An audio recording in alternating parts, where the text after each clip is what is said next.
우리가 주일마다 예배에 올 때에 한 가지 우리의 마음속에 떠올려야 될 것 항상 있지요. 그것은 오늘 이 하루가 어떻게 주님께 기쁨이 될까라는 질문일 겁니다. 주일이라고 하는 것은 우리 구약 성경에 나오고 신약 성경에도 나오지요. 안식일에 대체되는 개념입니다. 요즘 이단들이 난무하여서 안식일을 지켜야 된다, 유월절을 지켜야 된다 라고 많이들 얘기를 하는데요. 그 부분에 대해서는 제가 몇 번 언급해 드린 적이 있습니다. 그 구약이라고 하는 것은 유대교의 경전이지요. 그러면서도 우리 기독교, 특히 우리 개신교의 경전이기도 합니다. 이 구약 39권이 정경화되는 과정이 있습니다. 우리가 보고 있는 이 39권으로 이렇게 딱 정해진 계기가 있는데요. 이 계기는 언제냐면 AD 90년 얌리아라는 곳에서 유대인들이 모여가지고 랍비들이 모여가지고 우리의 경전, 하나님의 말씀인 경전을 어떻게 정리를 할까 회의를 하고 그 AD 90년 얌리아 회의라고 했어요. 이때 유대인들이 우리가 지금 보고 있는 이 구약 39권을 정경으로, 그러니까 성경으로, 그들 말하면 하나님의 말씀으로 정리를 합니다. 그것을 지금 저희들은 그대로 사용을 하고 있지요. 신약은 397년에 카르타고 회의라고 있습니다. 그때에 이제 27권이 정확하게 정경으로 정리가 되지요.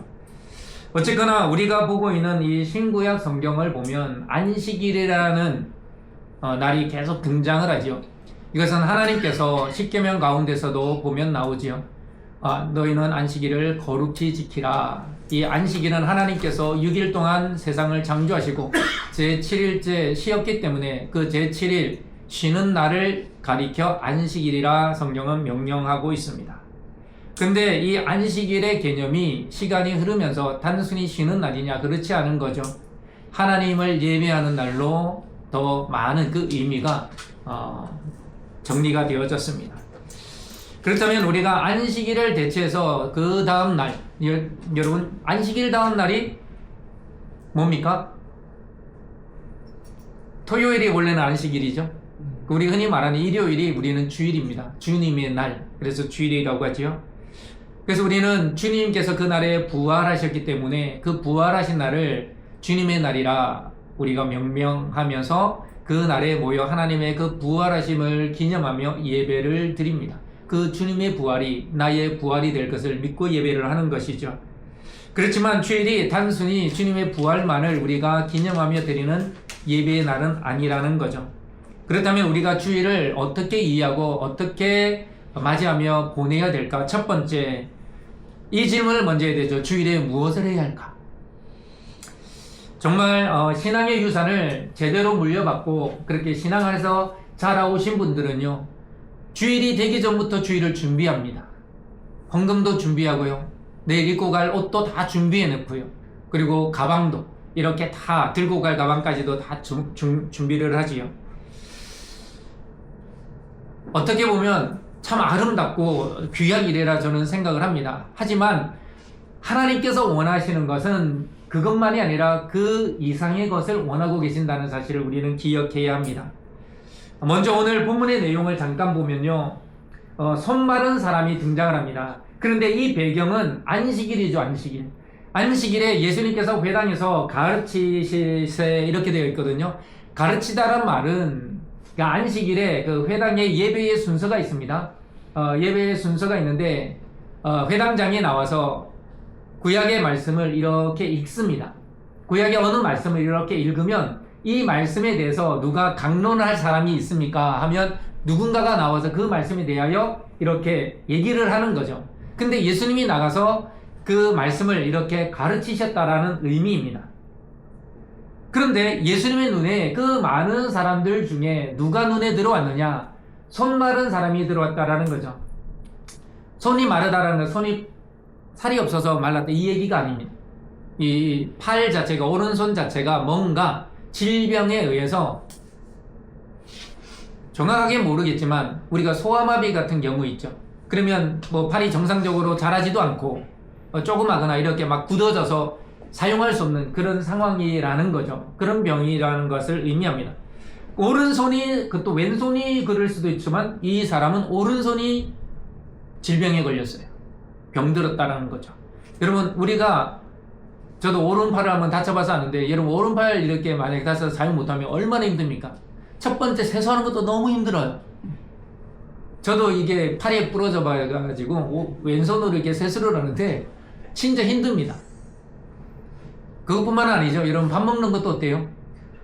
왼손 너무 서툴러요. 제가 왼손을 이렇게 사용 못하는지 그때 처음 알았습니다. 양손을 사용하니까 잘 사용하는 줄 알았는데 오른손을 사용 못하는데 왼손으로 하니까 그냥 젓가락질은 아예 엄두도 나지 않고요. 숟가락질도 이렇게 오면 국물은 3분의 1밖에 안 나와요. 수전증도 없는데 오다가 보면 다 흘려가지고요. 국물이 없어. 거의 빈 숟가락이에요. 얼마나 힘든지 모릅니다. 오른손이 말랐다라고 하는 것은요, 치명적이라는 거예요. 일도 못해요. 여러분, 왼손잡이가 이렇게 일만 해도, 정상적으로 왼손잡이로 일해도 우리는 뭐라 그럽니까? 불안해 하잖아요. 왼손이 다친 것도 아니야. 그냥 왼손잡이야. 왼손잡이 일하면, 저희가 한번 얘기했잖아요. 동네 누나가 왼손으로 벼를 베니까 베지 말라고 한 거예요. 저도 오른손을 베다고 왼손으로. 왼손으로 하면 지라고 하니까. 그만큼 왼손잡이는 불안해요. 오른손잡이의 문화라는 거죠. 옛날엔 더 했으면 더 했다는 거예요. 그런데 이 오른손을 아예 사용을 못해요.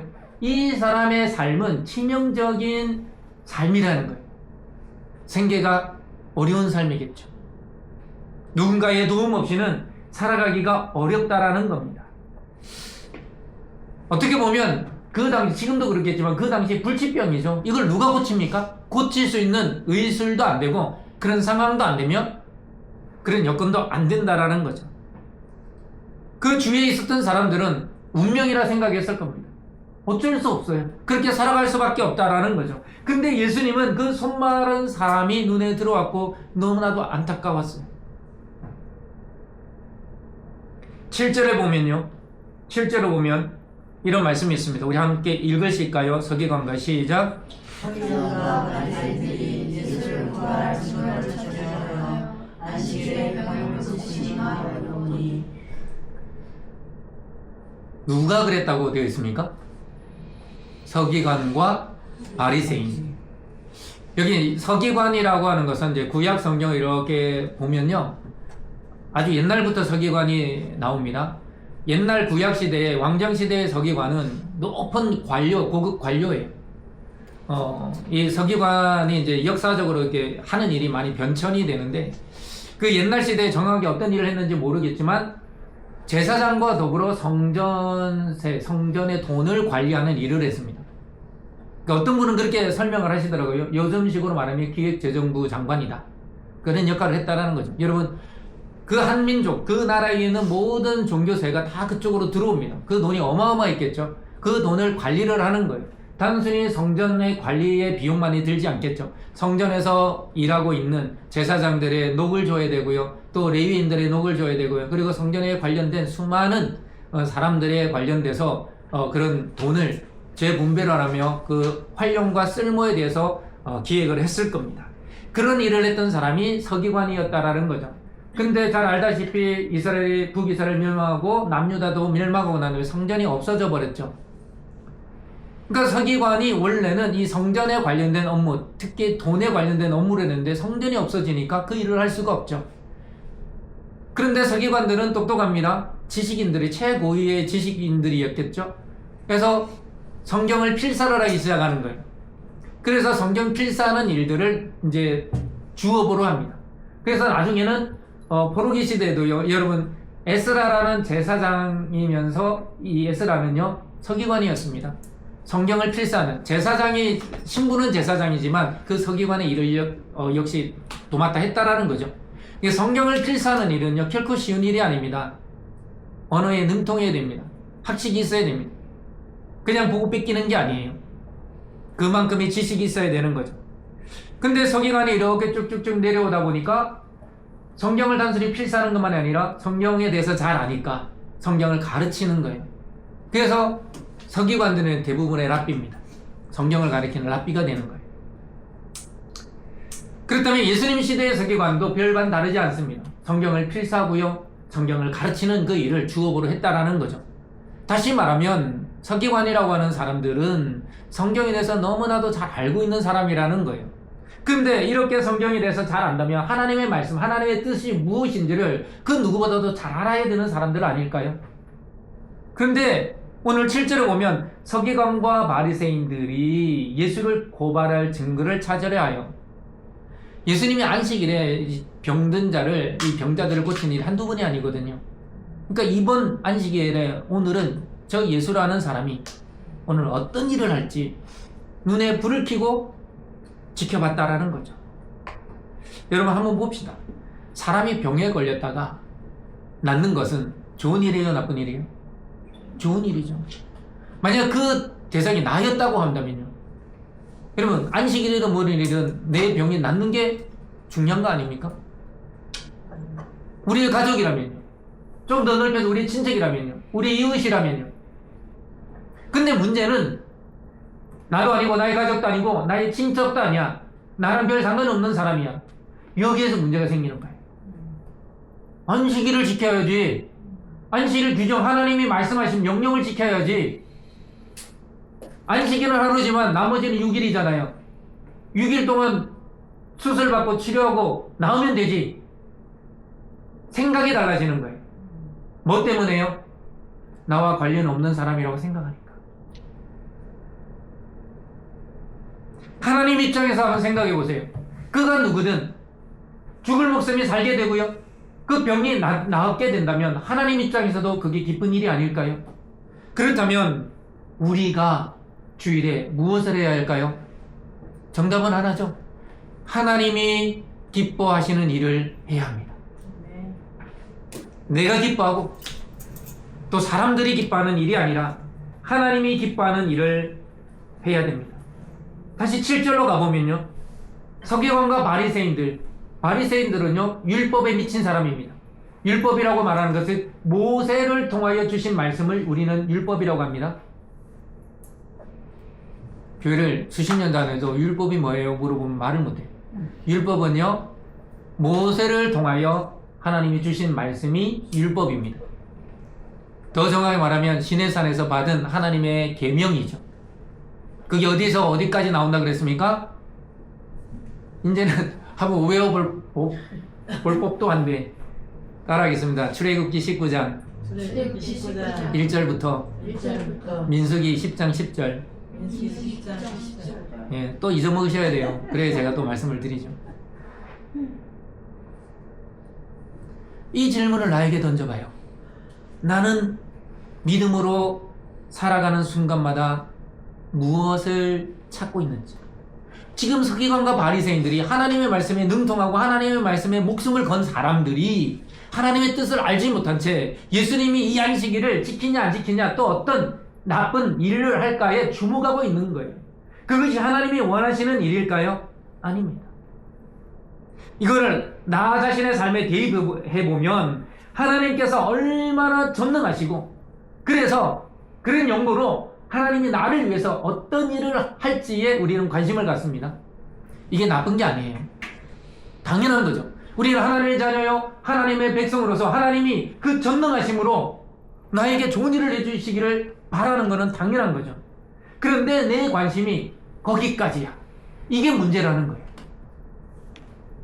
하나님의 살아계심, 하나님이 과연 넓고도 깊고도 크신 사랑으로 나에게 어떤 일을 해주실까에 우리는 관심을 갖지요. 그 증거를 찾으려고. 하나님이 나를 사랑하신다는데, 하나님이 전능하시다고 하시는데 그 증거가 뭐야?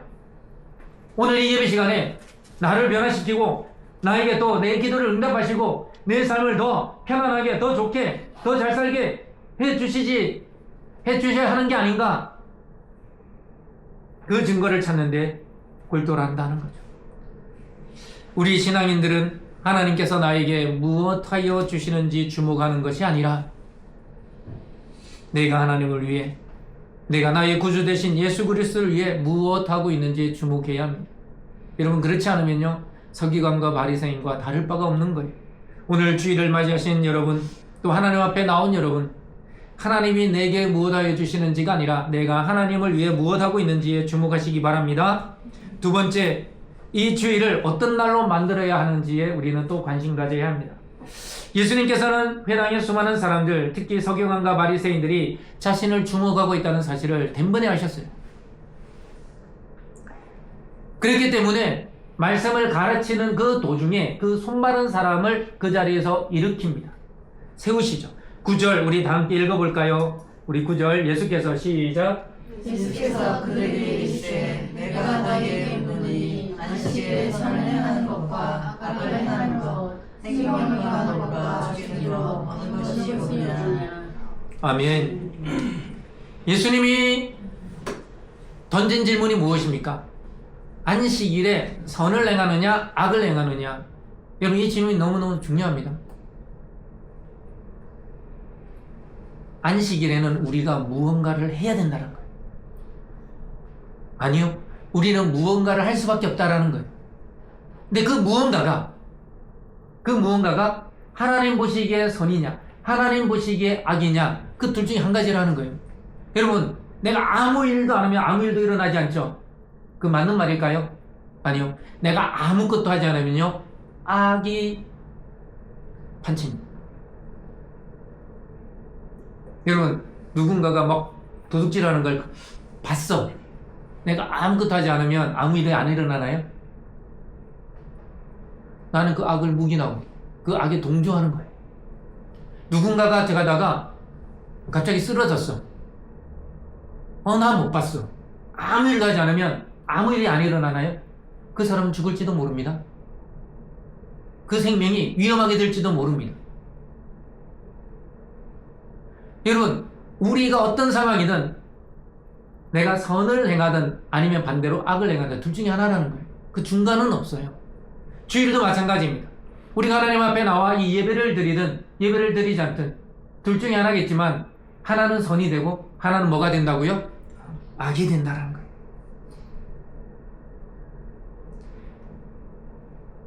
우리가 이 주일을 내가 편히 쉬는 날보다 하나님 앞에 나와 하나님이 기뻐하시는 날로 만드는 것이 참된 믿음임을 믿으시기 바랍니다.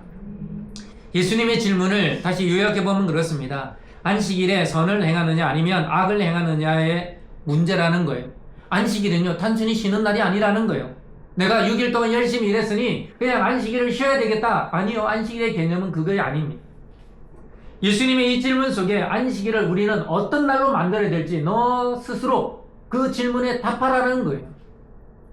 예수님의 의도는 이것이죠. 하나님께서 바라시는 안식일은요, 단순히 모여 우리가 예배만 드리는 이것이 아니라는 거예요.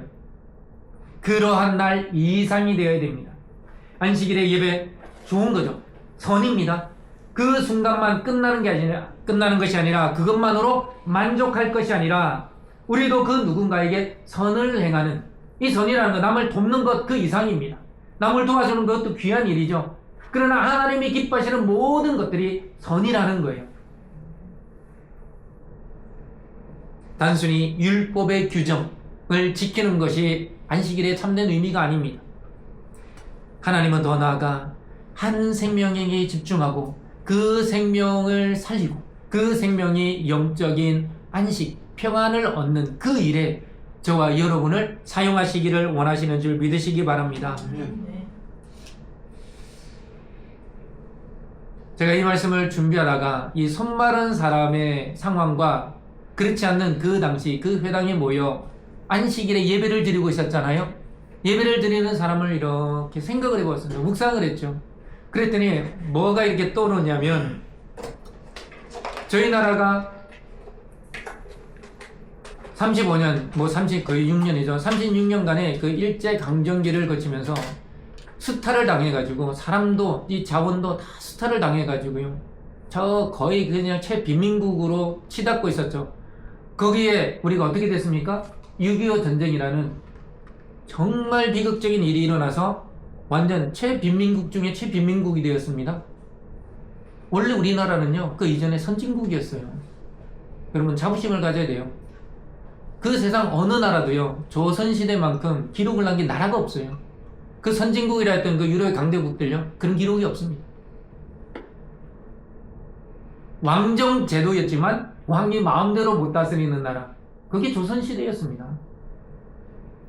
저도 일본 역사를 잘 모르지만요. 일본 역사의 책을 읽어보니까 마음대로 하더라고요. 물론 뭐 일본이 왕으로 다스리는 나라지만 실제로 왕이 다스리는 나라가 아니죠. 왕 아래 있던 쇼군이 다스리는 나라입니다. 지금도 그 체제를 유지하고 있잖아요. 일본에 황실이 있습니다. 그리고 쇼군 역할을 대신하는 게 누굽니까? 그렇죠. 총리입니다. 수상입니다. 제가 이렇게 생각해 보니까 우리나라도 6.25를 경험하고 난 다음에 정말 먹을 것이 없었어요. 저희 큰형이 5, 6년생인데요. 얘기 들어보면 막둥아 너는 좋은 시대에 태어났다. 그 얘기를 엄청 많이 했어요. 제가 산에 나무하러 올라가면 그거 가지고 투덜대면요. 나는 나무 해가지고 그 통영 시내까지 한 20몇 킬로가 되거든요. 거기 나무를 지고 갔다는 거예요. 너는 안 그러지 않았냐? 그냥 산에 가서 나무에서 내려온 것밖에 더 있냐?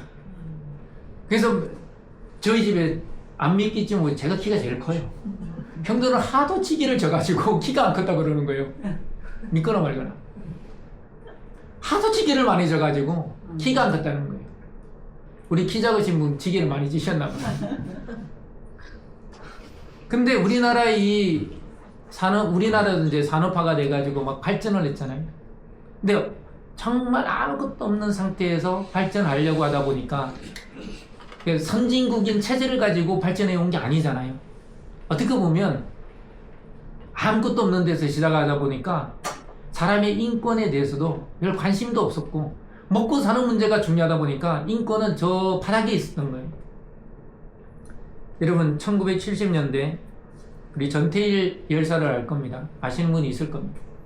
이분이 그 평화시장에서 재단사 뭐 이제 시다라고 하죠. 이제 보조에서부터 시작을 해서 재봉사가 됐다가 그 위에 재단사가 됐습니다. 근데 열악한 환경에서 노동을 했지요. 그 100원, 120원 받으면서 했습니다. 그 당시 엑스레이 한번 찍으면 150원 내야 돼. 찾아보니까 그렇더라고요. 근데 그 여공들도 그렇고 뭐 거기 일하는 사람들은 열악한 환경에서 몇 시간 일했는지 아십니까? 최소 14시간 하루에. 많이 일하면 16시간 일했습니다. 돈은 다 벌어서 누가 챙겼죠? 사장이 챙기는 거예요. 그러면서 이 전태일 열사가 이 불합리하고 부조리를 하고 그때 법이 없었을까요? 아니요. 근로기준법이 제정되어 있었습니다. 이 근로기준법을 지켜라. 우리는 기계가 아니다. 혹사시키지 말아라. 그렇게 청원하고 부탁하고 찾아가서 얘기하고 그리고 박정희 대통령에게 편지까지 썼는데 전달이 안 됐죠. 1980년대까지만 해도 장시간의 노동이 계속되었습니다. 법이 있었지만 법이 지켜지지 않았습니다. 1989년 법정 근로시간이 48시간으로 줄어들었어요. 그런데 이때만 해도요, 이게 안 지켜졌습니다. 2000년대에 들어와서 2004년 7월에 대해서 주 5일제로 바뀌죠. 그래도 이게 일부의 얘기죠. 그렇지 않은 데가 더 많았습니다.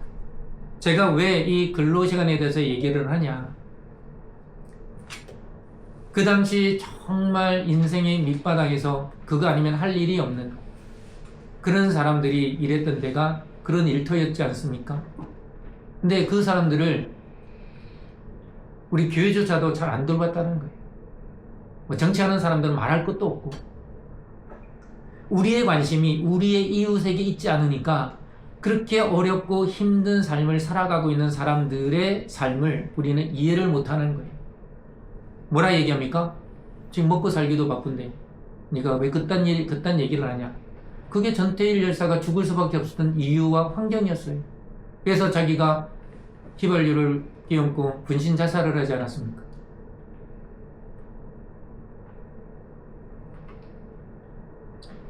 제가 왜 이 얘기를 하냐?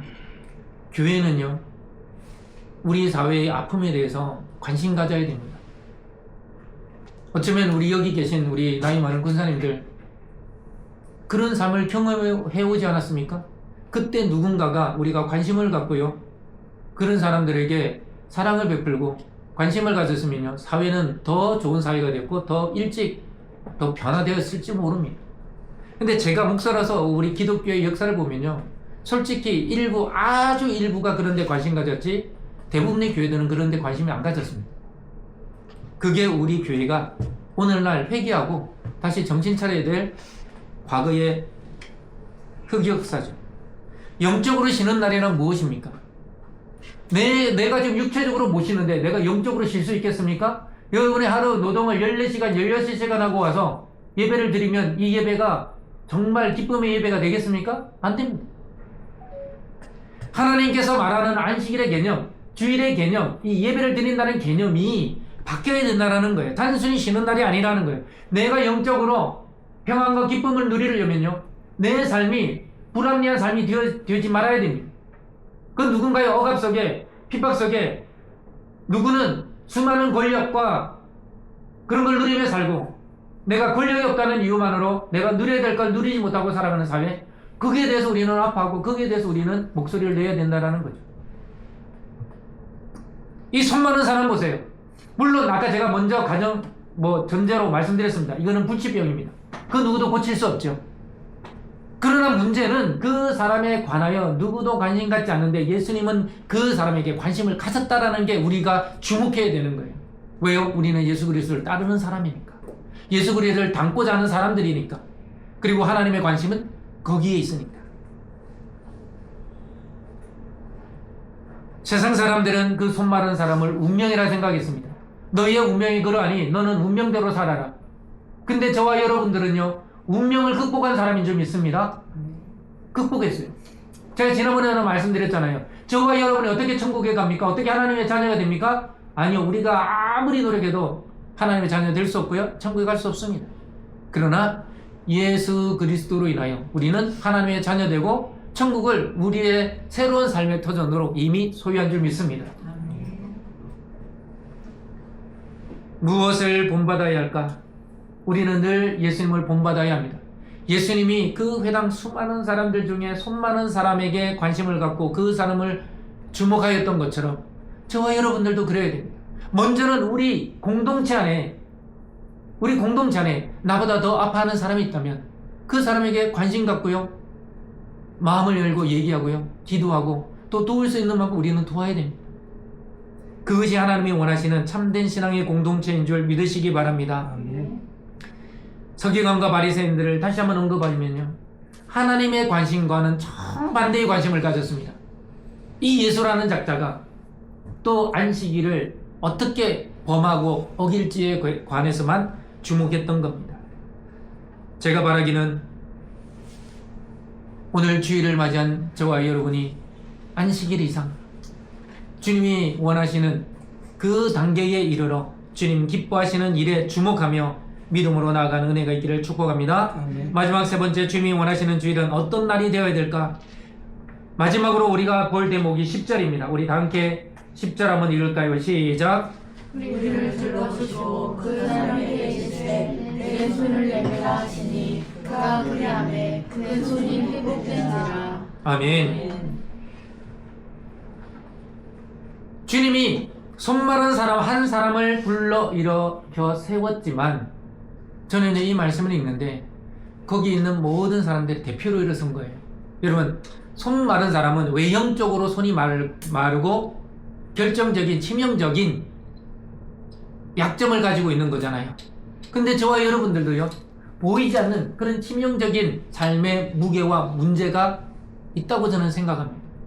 하나님께서 손 마른 사람 한 사람을 대표적으로 일으켜 세웠지만 그 회당 안에 있는 모든 사람들의 대표로 일어선 거예요. 저마다의 삶의 문제, 이것만큼은 해결해야 되는데 내 힘으로 내 능력으로 해결되지 못하고 있는 그 문제점들을 다 안고 살아가는 사람들이라는 이야기지요. 근데 예수님이 그 사람을 중앙에 가운데다 불러 이렇게 세우고 어떤 요구를 합니까? 내 손을 내밀라. 예수님과 가까운 거리는 아닌 것 같아요. 최소한 손이 맞닿은 거리는 아닌 것 같아요. 근데 손을 내밀라는 것은 손을 붙잡다라는 얘기인데, 우리 김영순 성도님 이 정도 그래요. 손을 한번 내밀어 봐요. 손 잡히겠습니까? 안 잡히죠. 근데 손을 내밀라는 건 뭘까요? 여러분 많이 팔이 우리 어깨에 50견 오시고 막 어깨 아프신 분 있죠. 만약에 팔을 펴려고 하는데 아파. 이제 잘 펴져요, 안 펴져요? 그거는 둘째치고 피고 싶어요, 안 피고 싶어요? 안 피고 싶죠. 이게 손이 말라서 지금 굳어있는 이 사람이 손을 내밀려면 이게 어떻게 내밀겠습니까? 근데 예수님은 그걸 요구하셨거든요. 그걸 요구하셨다. 펴지지 않는 손을 내밀라고 하신 거예요. 그러면 어느 정도까지만 내밀어지고 어느 정도에서는 불가능하겠죠. 자, 여기에서 포인트가 있는 거예요. 이미 나는 알아. 내 손이 어디까지 펴질지. 대충 알겠죠. 이렇게는 안 펴질 거 아니에요. 여기서 멈출 거라는 걸 알고 있어요. 여기서 멈출 걸 왜 내밀라고 하시지? 이게 중요한 거예요. 실제로 이것밖에 내밀지는 못하더라도 내가 내밀려고 하는 것과 내 안에서 먼저 나 손 내밀 수가 없어. 어깨도 아프고 팔도 아프고 이 정도밖에 되지 않아. 하지 않는 것과는 여러분 천지 차이라는 거예요. 우리의 믿음이 바로 여기에 있습니다. 손을 내밀라고 하는 것은 예수님이 그 사람이 손이 말라가지고 움직이지 않는 것을 몰라서 하신 얘기가 아닙니다. 그럼에도 불구하고 네가 할 수 있는 최선을 다하라는 거예요. 여러분 믿음이라는 것은요 우리의 최선을 다하는 것 이거 잊어버리시면 안 돼요. 믿음이 기본적으로 여러분 우리가 어떤 것을 믿음으로 할지라도 우리는 최선을 다해야 됩니다. 하나님은 그걸 요구하시는 거예요. 우리의 그 최선이 억만 개 중에 단 한 가지일지라도 하나님은 그것을 요구하시는 거예요. 그것 위에 하나님이 우리가 상상할 수 없는 기적을 그 위에 올려놓으시는 거예요. 그 기적을 올려놓기 위하여 저와 여러분에게 움직이지 않고 펴지지 않는 그 발을 내밀라라고 요구하시는 거예요. 하나님께서 저와 여러분에게 기적적인 일을 베푸실 때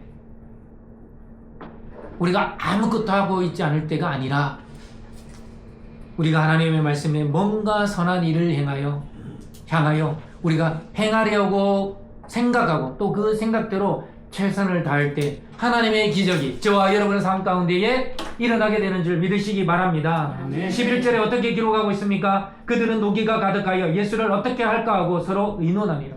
너무나도 불행한 일이죠. 대부분의 사람들은 그 고쳐지는 게 눈으로 봤습니다. 여러분 옆에 있는 나와 상관이 없던 사람에게 관심도 없었지만 관심이 없었던 사람이 그 병이 낫고 그 손 많은 사람이 그 현장에서 낫는 걸 봤다면 여러분은 기분이 좋겠습니까? 기분이 나쁘겠습니까? 당연히 기분이 좋겠죠. 나와 아무런 상관이 없던 사람일지라도. 근데 여러분 서기관과 바리새인들은 어떻게 했을까요? 노기가 가득하여 분노가 가득했다 그랬습니다. 이게 믿음이 있는 사람입니다. 이게 하나님을 안다고 하고 하나님을 섬긴다라고 하는 그런 사람일까요? 근데 교회 안에서 이런 일이 있다는 거예요. 우리 교회 안에서도 있을지 모르겠지만 없다고 저는 믿습니다. 제가 사역했던 교회 어떤 분이 장로님이 되고 어떤 분이 장로님의 그 피택에서 떨어졌어요. 어떤 분은 권사님이 되고 어떤 분은 권사님이 못 됐어요. 이건 상식적으로 떨어지신 분은 된 분을 축하해주고 기뻐해주고 좋아해줘야 되잖아요. 근데 유혹하시더라고요. 어떻게 저런 사람이 권사가 돼요? 제가 없는 얘기 하는 게 아니에요. 마땅히 기뻐해야 할 일에 분노가 침이십니까? 마땅히 축하해야 할 일에 시기와 증오가 있습니까? 마땅히 자신의 잘못을 인정하고 무릎 꿇어야 할 그때에 오히려 교만해져서 하나님 앞에 대적하고 싶습니까? 여러분 주일의 예배는 우리의 이러한 모습이 바뀌고 변화되어 마땅히 기뻐할 일에 기뻐하고요, 마땅히 축하할 일에 축하하고요, 마땅히 자기의 잘못을 인정하고 무릎 꿇어야 할 때 우리가 인정하고 무릎 꿇는 데 있는 줄 믿으시기 바랍니다. 아멘. 주님은 저와 여러분을 그러기 위하여 이 자리로 부르신 거예요. 그래야 하나님의 뜻을 이루어가고요, 하나님이 기뻐하시는 일이 무엇인지를 예수 그리스도를 통해 보고 함께 축하하고 함께 기뻐했던 사람들처럼 되라고 하는 거지, 서기관과 바리새인들처럼 오히려 분노가 가득한 그런 신앙인이 되지 말라 우리에게 말씀하고 있는 것입니다. 말씀을 마무리해 지어야 합니다. 주일을 맞이한 저와 여러분 모두에게 이 날은요, 우리 모두가 하나님이 기뻐하시는 일이 무엇인지 주목할 수 있기를 소망합니다. 단순히 쉬는 날이 아니에요. 내가 좀 쉬어서 다시 나머지 6일을 열심히 일해볼까, 그런 날만은 아니라는 사실입니다. 율법에 얽매여 있는 신앙이 아니라 그 누군가를 자유케 하고, 먼저는 나 자신이 자유케 되어져야죠. 내가 자유케 되어지면 그 누군가를 자유케 하고 그 누군가를 도와주고, 한 생명이 고통과 어려움 가운데 있으면 그것을 아파하고 같이 품고 기도해주는, 그래야 그 생명이 예수 그리스도를 통하여 새로운 희망을 갖고 새로운 소망을 갖게 해주는 그 일에 동참하며 섬기는 저와 여러분의 삶이 되기를 축복합니다. 아멘. 무엇보다도 저와 여러분의 그 작은 믿음을 요구하실 때에 우리는 그것이 비록 작을지라도 우리가 최선을 다하여 주님 앞에 손을 내미는 복되고 귀한 하루가 되기를 주님의 이름으로 축복합니다. 아멘.